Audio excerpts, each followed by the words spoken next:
La poussière de béton pesait lourdement dans l'air, épaisse comme une tension palpable. Un cercle d'ouvriers se tenait figé, les yeux allant et venant entre deux hommes. Au centre, la voix de Bruno Marchand tranchait le bruit ambiant, telle une lame. « Tu crois t'y connaître mieux que moi, Royer ? T'es un zéro ici. Contente-toi de porter des briques et de la fermer. » Daniel Royer restait silencieux, ses mains calleuses serrées le long du corps. Ses bottes à embouts d'acier étaient plantées dans le sol, immobiles, tandis que les autres ouvriers se tortillaient, mal à l'aise. Il ne répondit pas. Son visage était impassible, mais ses yeux brûlaient.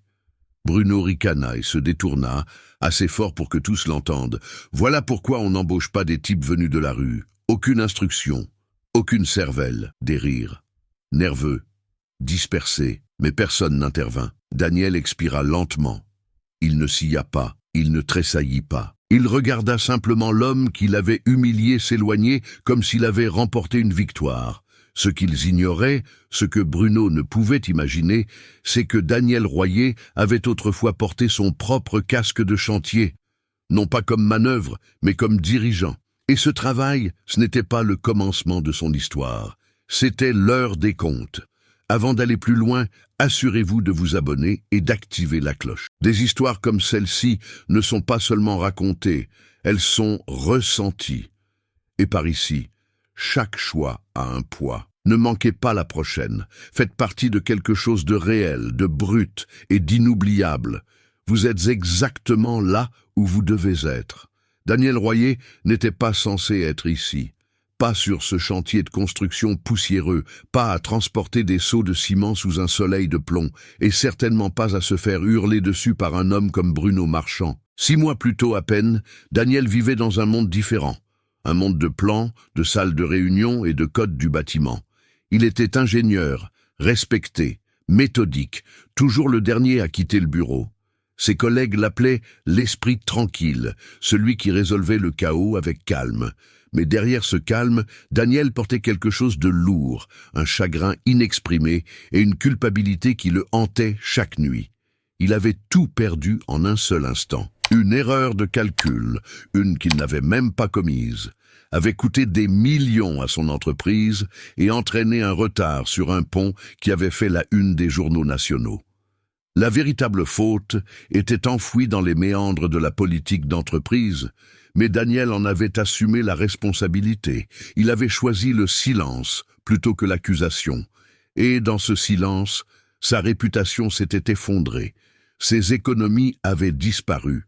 Ses amis s'étaient évanouis. Son permis d'exercer avait été suspendu, dans l'attente d'une longue enquête.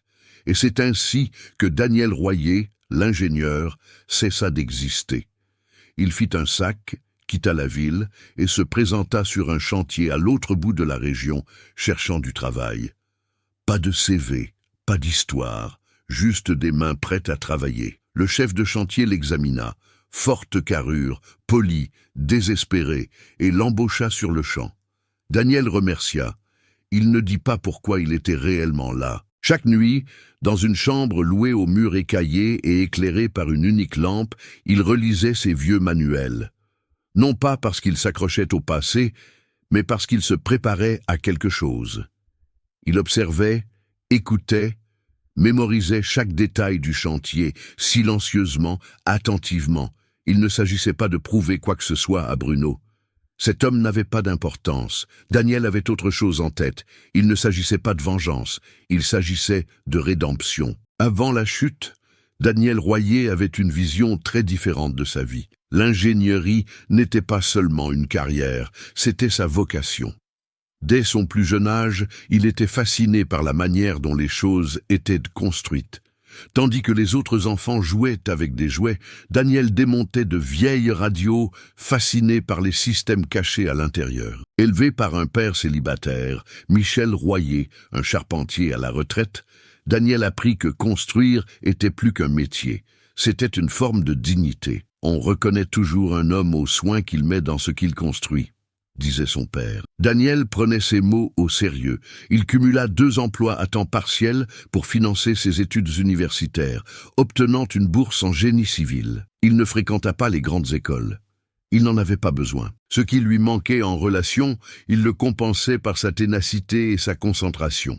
Au début de la trentaine, il gérait des projets d'infrastructures de taille moyenne. Routes, écoles, bâtiments publics. Rien de tape à l'œil, mais toujours précis. Daniel n'aspirait pas à la gloire. Il voulait la stabilité, le respect, et par-dessus tout, il voulait prouver que quelqu'un comme lui, un outsider, discret et sans prétention, pouvait réussir uniquement par son mérite. Il rêvait de fonder un jour sa propre entreprise. Une entreprise où il pourrait embaucher des gens comme son père, des gens qui savaient construire avec leurs mains et leur cœur. Il avait déjà commencé à rédiger le plan d'affaires, économisant chaque euro supplémentaire, nouant discrètement des contacts avec des fournisseurs et des entrepreneurs. Puis vint le projet Bell Horizon. C'était la plus grande opportunité de sa carrière. Une rénovation municipale de plusieurs millions d'euros, impliquant des routes, des trottoirs et le drainage des eaux. Daniel fut nommé coordinateur principal, juste en dessous du directeur exécutif. Il se jeta corps et âme dans le travail. Longue nuit, petit matin, des dizaines de pages de calculs et de révisions. Mais quelque chose clochait. Il remarqua des incohérences dans les estimations de coûts et des changements de planning qui n'avaient aucun sens. Lorsqu'il les remit en question, on lui dit poliment de se concentrer sur ses propres tâches. Laisser les grands chefs s'occuper de la logistique. Il n'insista pas. Il aurait dû. 2 semaines avant la première échéance majeure, un rapport structurel signala un retard, causé par des permis manquants et des ressources mal allouées. Daniel avait signalé cette possibilité des mois plus tôt dans une note de service, qui avait mystérieusement disparu du système. Quelqu'un devait payer les pots cassés, et Daniel, le discret et noble Daniel, ne se défendit pas. Il ne donna aucun nom, aucune excuse. Il quitta ce bureau la tête haute, et une tempête grondant en lui. Parce que le rêve n'était pas mort, il avait juste été enseveli. Il ne fallut pas longtemps à Daniel pour ressentir le choc des mondes. Un jour, il esquissait des modèles structurels sur un logiciel de dessin haut de gamme. Le lendemain, il pelletait du gravier sous le soleil, traité de bleu par des gamins qui avaient la moitié de son âge. Le chantier était brutal, pas seulement physiquement, mais socialement. La hiérarchie était claire, et Daniel, désormais manœuvre, était tout en bas. Bruno Marchand, l'ingénieur de projet du site, incarnait tout ce que Daniel avait appris à éviter. Jeune, privilégié, bruyant. Un homme qui portait son titre comme une armure, rappelant sans cesse aux autres qu'il avait un diplôme, qu'il était aux commandes. Peu importait que Bruno écoute à peine pendant les briefings de sécurité ou balaie d'un revers de main les préoccupations de l'équipe. Il avait le pouvoir et il l'utilisait. Daniel gardait la tête baissée. Il ne corrigeait pas Bruno lorsque celui-ci commettait des erreurs élémentaires de topographie. Il ne tressaillait pas lorsque Bruno se moquait de sa lenteur ou remettait en question son intelligence. Mais un jour, la livraison de béton présentait un décalage de plusieurs centimètres. Daniel le remarqua immédiatement. S'il le coulait ainsi, la pente provoquerait une accumulation d'eau, un futur problème de responsabilité. Discrètement, il en parla à Jacques Perrin, un collègue manœuvre. Jacques hocha la tête, alla voir Bruno, et transmit l'avertissement. Mais au lieu de gratitude, Bruno explosa. « Qui t'a dit ça, Royer, le type qui parle à peine ?» Bruno traversa le chantier, pointa Daniel du doigt, et devant tout le monde, laissa éclater sa colère. « Tu as un diplôme d'ingénieur civil que j'ignore, Royer ? Non, alors peut-être que tu devrais te mêler de tes oignons et laisser les affaires des grands tranquilles. » Le silence qui suivit fut pesant. Daniel ne répondit pas. Il n'en avait pas besoin. L'expression de son visage disait tout, calme, maîtrisé, mais profondément, indéniablement déçu. Plus tard, cette semaine-là, une autre erreur fit surface, cette fois une erreur de calcul dans les mesures de Bruno. Daniel aurait pu la corriger discrètement. Il ne le fit pas. Il observa comment le problème retardait le planning et coûtait une amende à l'entreprise. Bruno ne se blâma pas. Il blâma les ouvriers. Plus précisément, Daniel. Un avertissement formel fut émis à son encontre pour comportement perturbateur. Encore un, et il serait renvoyé de l'équipe. Daniel rentra chez lui ce soir-là et s'assit sur son matelas, fixant le plafond. Un instant, il remit tout en question. Peut-être n'avait-il plus sa place nulle part, ni en costume, ni en casque de chantier. Mais alors, il se souvint des mains de son père, scarifiées, crevassées, solides. Daniel savait qui il était. Et maintenant, eux aussi allèrent le savoir. La pluie martelait le mince toit de tôle de la chambre louée par Daniel, comme si elle essayait de le percer. Le matelas était humide. Un courant d'air s'infiltrait par la fenêtre fêlée. Il était assis là, les genoux repliés, le dos contre le mur, tenant le bout de papier qui confirmait ce que Bruno avait commencé. Dernier avertissement, comportement perturbateur. Ce n'était plus seulement une menace. Un faux pas de plus, et il serait parti. Encore une fois. Daniel se frotta le visage des deux mains. Son corps était endolori par le labeur de la semaine, mais la vraie douleur était plus profonde, aiguë et lente, comme un deuil qui ne voulait pas mourir. Les derniers mois avaient été une descente, mais ceci ressemblait au fond du gouffre, l'illusion qu'il pouvait travailler discrètement, reconstruire morceau par morceau, était brisée. Bruno n'allait pas le laisser tranquille.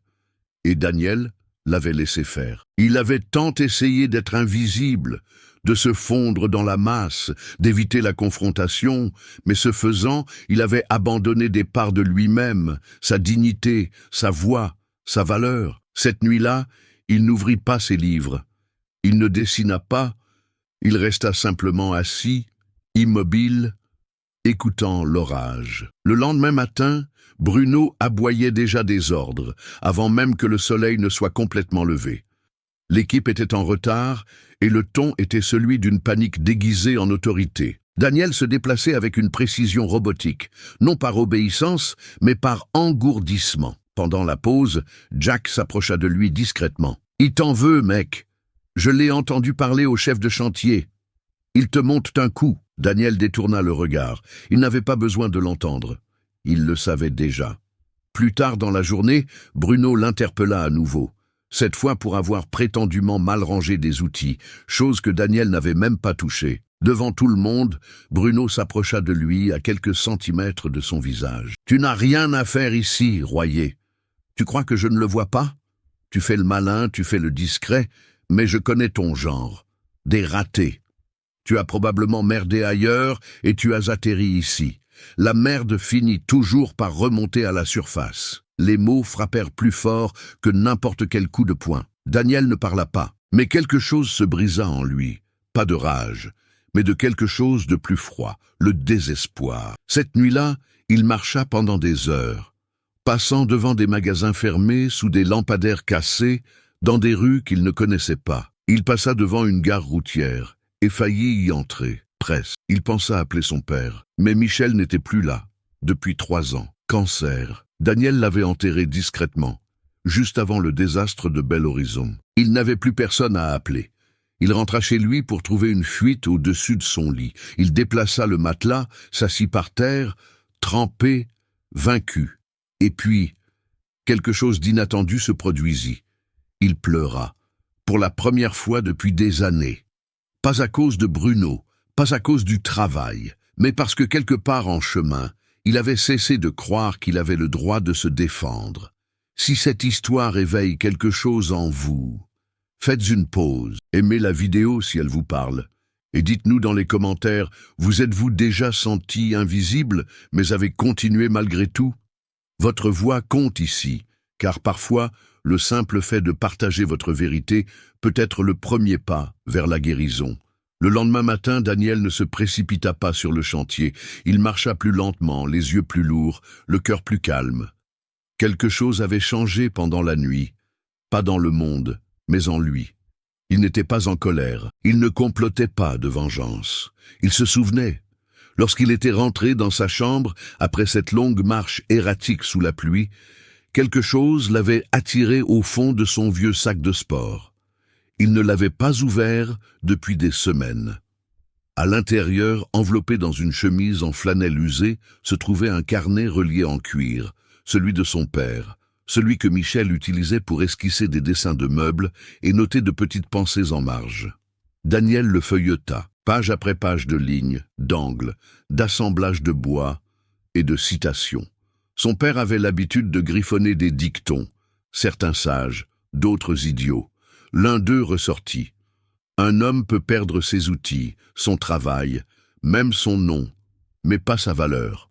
Daniel le relut, puis encore une fois, il sentit quelque chose s'agiter en lui, pas un feu, mais une braise, pas de la rage, mais de la résolution. Cette nuit-là, il ne se contenta pas de relire ses notes d'ingénierie. Il refit les plans sur lesquels Bruno avait travaillé, ceux dont Daniel savait qu'ils étaient truffés d'erreurs. Il ne le fit pas pour dénoncer qui que ce soit, mais parce qu'il avait besoin de se rappeler « Tu as encore de la valeur ». Le lendemain, il arriva tôt, plus tôt que quiconque.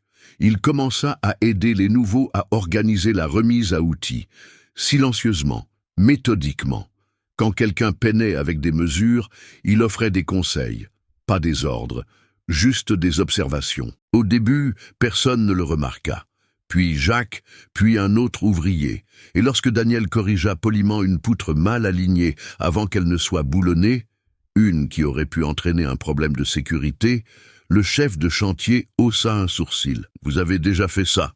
dit l'homme. Daniel sourit faiblement. Une ou deux fois, il ne mentionna pas de diplôme, de titre, d'échec passé. Il continua simplement à travailler. Bruno était trop occupé à se débattre avec des rapports en retard pour le remarquer tout de suite. Mais le chantier fonctionnait plus rondement. Les problèmes étaient détectés tôt. L'équipe semblait plus concentrée. Et Daniel, il était toujours invisible, mais maintenant il choisissait de l'être. Il y a une différence entre se cacher et observer, entre le silence issu de la peur et le silence issu de la force. Daniel avait franchi cette ligne. Il n'irait nulle part. Cela commença par des chuchotements. Royer sait ce qu'il fait. Demande-lui, il a déjà arrangé des trucs. Peu à peu, la présence de Daniel sur le chantier commença à changer. Il ne faisait pas d'annonce. Il ne discutait pas. Mais chaque fois que quelque chose n'allait pas, un support décentré, une poutre déformée, une tranchée mal calculée, Daniel était là, calme, méthodique, offrant des suggestions qui fonctionnaient. Jacques fut le premier à le dire à voix haute. « Mec, t'es sûr que t'as jamais fait ça professionnellement ?» Daniel se contenta de hausser les épaules. On apprend en regardant, mais la vérité était dans ses mains. La façon dont il mesurait les angles sans vérifier deux fois. La façon dont il repérait les incohérences dans les plans sans avoir besoin de les étudier. Une telle expérience ne vient pas seulement de l'observation. Même le chef de chantier commença à le remarquer. « Hé, Royer, pouvez-vous jeter un œil à cette implantation ?» Juste un coup d'œil rapide. Bruno, toujours englué dans le chaos administratif, restait inconscient. Il passait la plupart de son temps dans la baraque de chantier, enfoui sous des papiers qu'il ne comprenait pas, essayant de cacher les retards et de rejeter la faute sur l'équipe. Un jour, le chef de chantier demanda à Daniel d'examiner un système de drainage. Discrètement, derrière la baraque, Daniel regarda le plan et secoua la tête. « Cet angle est incorrect. L'eau va stagner. » Le chef de chantier fronça les sourcils. « Vous êtes sûr ?» Daniel n'hésita pas. « Absolument. » Ils vérifièrent à nouveau. Daniel avait raison. À partir de ce jour, Daniel commença à recevoir des hochements de tête respectueux de la part de l'équipe. Personne ne le disait, mais il le savait. Il était plus qu'un simple manœuvre. Et pourtant, Daniel ne sortit jamais du rang. Il ne corrigea jamais Bruno publiquement. Il ne remit jamais en question l'autorité. Sa force résidait dans la retenue. Mais il construisait quelque chose, un réseau silencieux de confiance. Une réputation basée non sur un titre, mais sur une présence. Il était venu sur le chantier en espérant survivre. Maintenant, il devenait essentiel. La nuit, Daniel continuait de redessiner les plans de Bruno, marquant les erreurs, corrigeant les pentes, signalant les problèmes potentiels. Pas pour dénoncer, pas encore, mais pour être prêt. Il ne savait ni quand, ni comment. Mais il le savait, une tempête approchait. Et quand elle arriverait, ce serait lui qui maintiendrait les fondations stables. L'ascension discrète de Daniel ne passa pas inaperçue éternellement. Bruno finit par s'en rendre compte un jeudi matin en entendant deux ouvriers discuter de comment Royer avait évité à l'équipe de refaire les coffrages en béton. Sa réaction fut instantanée et venimeuse. Il traversa le chantier d'un pas furieux. les yeux rivés sur Daniel. « Tu répares des trucs sans mon approbation maintenant ?» Daniel ne broncha pas. « J'ai juste signalé un mauvais alignement. C'est le chef de chantier qui a pris la décision. » Bruno ricana. « Tu te prends pour un expert? T'es ici pour prendre des ordres, pas pour donner des leçons. » À partir de là, l'atmosphère changea. Bruno commença à assigner Daniel à des tâches subalternes et isolées, charger du gravier, transporter des déchets, tout pour le tenir à l'écart de l'équipe. Il redoubla également d'efforts pour le saper devant les autres, l'appelant « le professeur », toujours avec un rictus méprisant. Daniel ne réagit pas. Il n'en avait pas besoin, car pendant que Bruno essayait de l'enterrer, d'autres continuaient de venir voir Daniel discrètement, posant des questions, cherchant de l'aide. Un après-midi, une forte pluie menaça de retarder une coulée de fondation cruciale. Le système de drainage n'était pas terminé et le plan de Bruno, n'offrait aucune solution. Le site risquait l'inondation. Bruno paniqua. Le chef de chantier était absent. Pas de plan B. Pas de temps. Daniel s'avança. « J'ai une idée. Je n'ai pas sur le plan, mais ça marchera. » Bruno explosa. « Tu ne prends pas de décision sur ce chantier ?» Daniel acquiesça. « Alors prends-la toi-même. Mais si tu suis ce plan, on perdra 2 jours et on devra refaire toute la section. » Bruno resta figé. L'équipe les regardait alternativement. La tension était épaisse.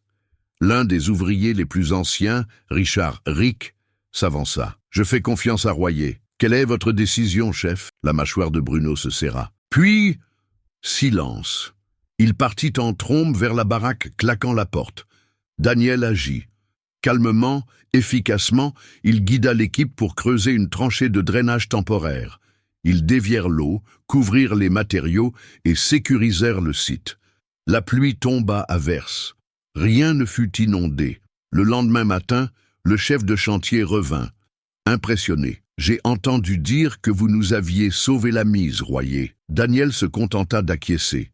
« J'ai fait ce que j'ai pu. » Le chef de chantier le regarda longuement. « Vous avez déjà pensé à revenir officiellement ?» Daniel eut le souffle coupé.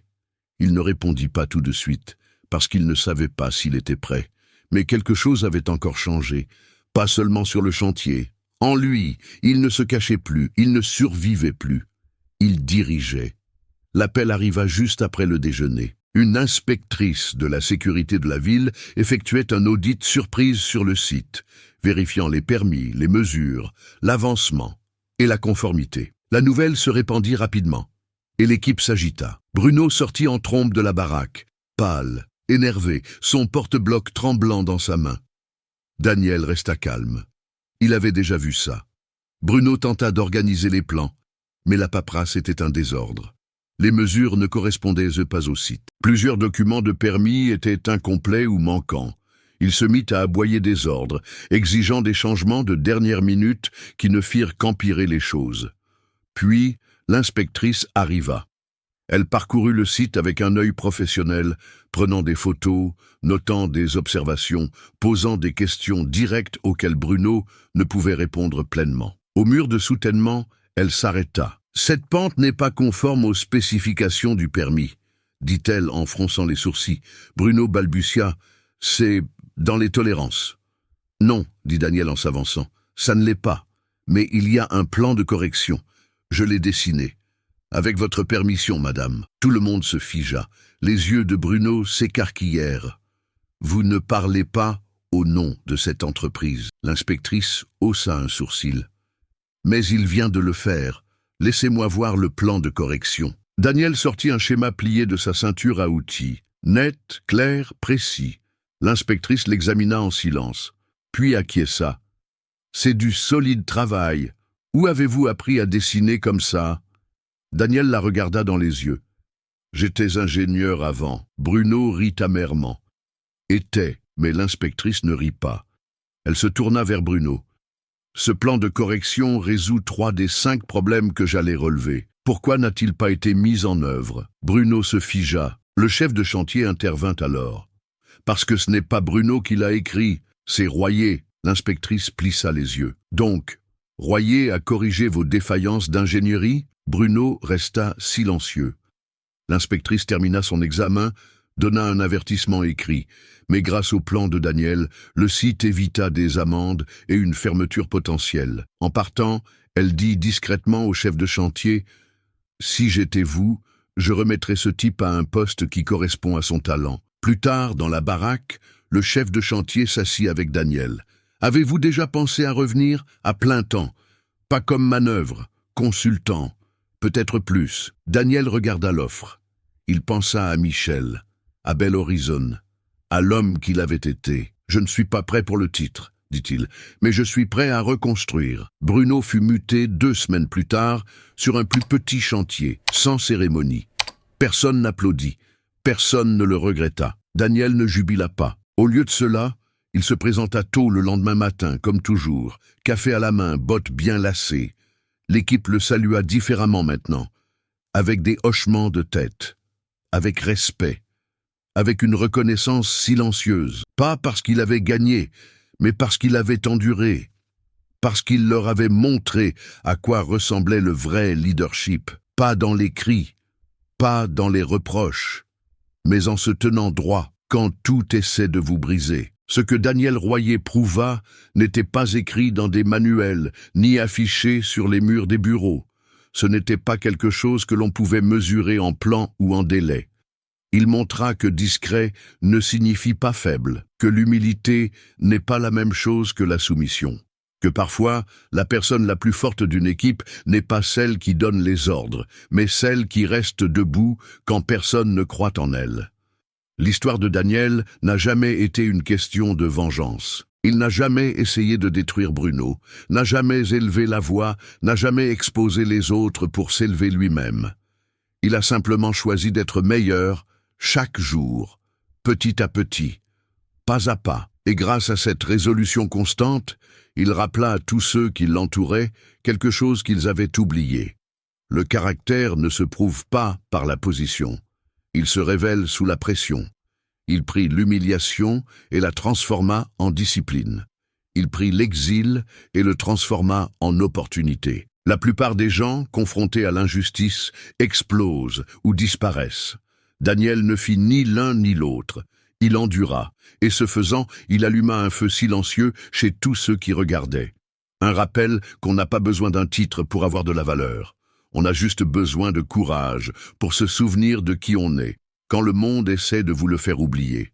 Les mois passèrent, et le chantier commença à évoluer, pas seulement dans sa structure, mais dans son esprit. Daniel continua de travailler, désormais officiellement répertorié comme conseiller technique, bien qu'il n'en fît jamais toute une histoire. Il portait toujours les mêmes bottes, toujours la même gamelle, écoutait toujours plus qu'il ne parlait. Mais les gens venaient à lui différemment maintenant. Aux nouvelles recrues, on disait discrètement « Si tu n'es pas sûr, demande à Royer. Il t'aidera ». Les superviseurs commencèrent à transmettre les plans sur son bureau avant les réunions. Le chef de chantier cessa de vérifier les notes de Daniel parce qu'elles étaient toujours correctes. Puis un jour, le directeur régional de l'entreprise visita le chantier. Après une visite complète, il s'assit avec Daniel. « J'ai lu vos rapports. Vos ajustements nous ont fait économiser des dizaines de milliers. Nous aimerions vous faire revenir, officiellement, statut d'ingénieur à part entière, salaire, avantages, titre. » Daniel marqua une pause. Il regarda l'équipe autour de lui. Des hommes qui lui faisaient désormais confiance, non pas à cause d'un diplôme, mais à cause de la façon dont il s'était comporté lorsque cela comptait le plus. Il sourit. « J'apprécie l'offre, dit-il, mais je pense que je fais déjà le travail que j'étais censé faire. » Il choisit de rester, non pas parce qu'il manquait d'ambition, mais parce qu'il avait enfin trouvé la paix, et parce que parfois, guérir ne consiste pas à remonter là où l'on était. C'est découvrir qu'on n'a jamais eu besoin de tomber pour commencer. Avez-vous déjà été sous-estimé, traité comme si vous valiez moins à cause de vos origines, ou d'un titre que vous n'aviez pas? L'histoire de Daniel Royer est un rappel que personne ne peut définir votre valeur, à moins que vous ne le laissiez faire.